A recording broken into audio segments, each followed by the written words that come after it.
করেছিস অঙ্কটা? করছি স্যার। আজকে এতগুলো অঙ্ক করাইতেছেন কেন স্যার? আজকে তো অনেকগুলো অঙ্ক করে ফেলাইলাম, তাও দেখি অঙ্কই করে যেতেছি। ভালো লাগতেছে না আমার আর। গরমে আমার অবস্থা খারাপ, কষ্ট। আরে কি কন? আরে দেখছিলাম তুই কেমন অঙ্ক পারছিস, দেখছি পারি। বেশ ভালোই পারছিস। হ্যাঁ, আমি অঙ্কে খুব পাকাপোক্ত মানুষ।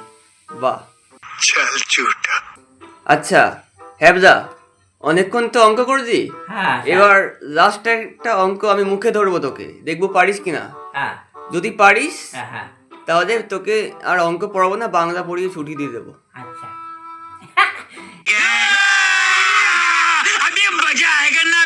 আমার ছুটি দিয়ে দিবেন আবার তাড়াতাড়ি? হ্যাঁ।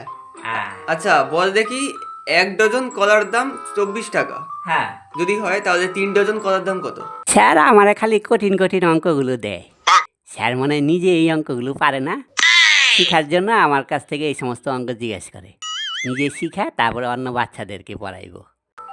কি কলা স্যার? যে কোন কাঁঠালি কলা না সিঙ্গাপুর? সিঙ্গাপুর। সিঙ্গাপুর কলা? হ্যাঁ। এক ডজনের দাম কত কইছেন? 24 টাকা। পাকা কলা না কাঁচা? कौन है ये लोग? कहाँ से आते हैं ये? ওয়াকা। পাকা কলা। এক ডজনের দাম 24 টাকা। হ্যাঁ 3 ডজনের দাম কত? হ্যাঁ।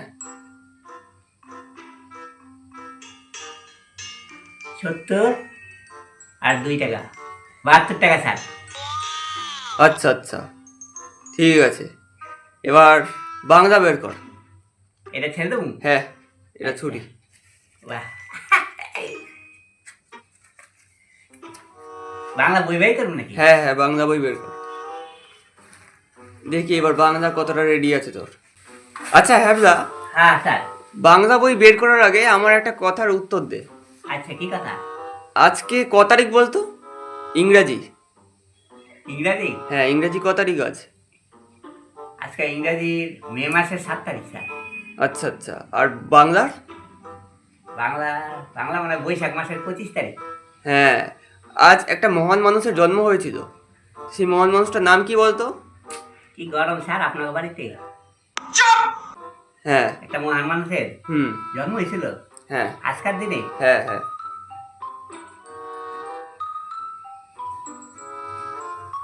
স্যার রবীন্দ্রনাথ ঠাকুর।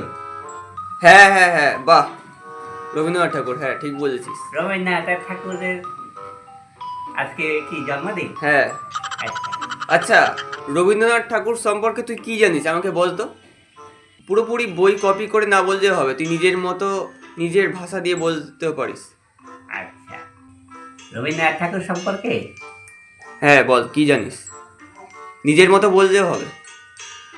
বইয়ের মতো না বললে হইব? হ্যাঁ হ্যাঁ, তুই নিজে কি জানিস, কি শিখেছিস বল। রবীন্দ্রনাথ ঠাকুর একজন খুব ভালো মানুষ ছিল। আচ্ছা। লম্বা লম্বা চুল ছিল রবীন্দ্রনাথ ঠাকুরের। এসে রবীন্দ্রনাথ ঠাকুর খুব ভালো ভালো কবিতা লিখত। রবীন্দ্রনাথ ঠাকুর যখন জন্ম হয়েছে 7ই মে 1861 সালে জন্ম হয়েছে রবীন্দ্রনাথ ঠাকুরের।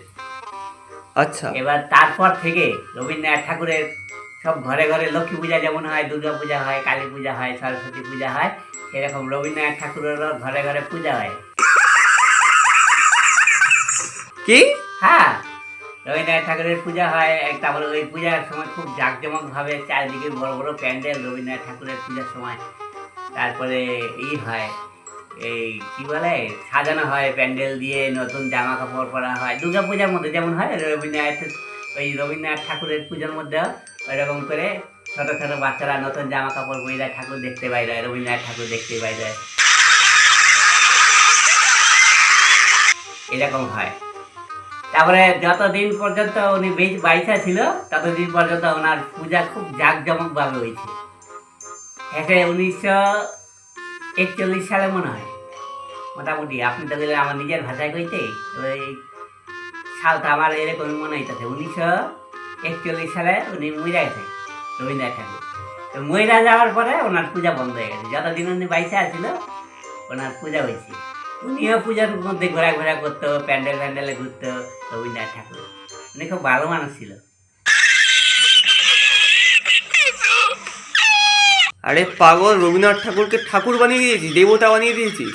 দেবতানাটা কি তাহলে আমি তো ইয়ে এই দেখি যে আজকে ভোরবেলা আমি দেখছি কি সব মানুষ সব লাইন দিয়া 50 জন মানুষ পুরুষ মানুষ মহিলা মানুষ এরা সবাই সুন্দর সুন্দর শাড়ি এই চুপ কর। পরে- রবীন্দ্রনাথ ঠাকুরের ঠাকুরটা ওনার টাইটেল সারনেম, আর তুই ওনাকে দেবতা বানিয়ে দিয়েছিস। না এরা যে এই রবীন্দ্রনাথ ঠাকুরের পূজার সময় যে এরা সব সেজে গুজে সব সকালবেলা গান গাইতে গাইতে যাইতেছিল।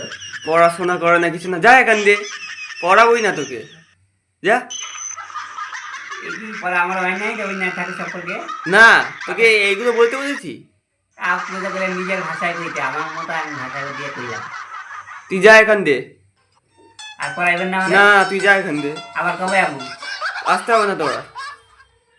কেমন কথা কয় এত সুন্দর করে কইলাম বুঝাইয়া। যেদিন পড়াশোনা করবি সেদিন আসবি পড়তে। তাহলে মায়ের কি কম বাড়ি গিয়া তুই জানিস সেটা। চলে যাবো। হ্যাঁ যা।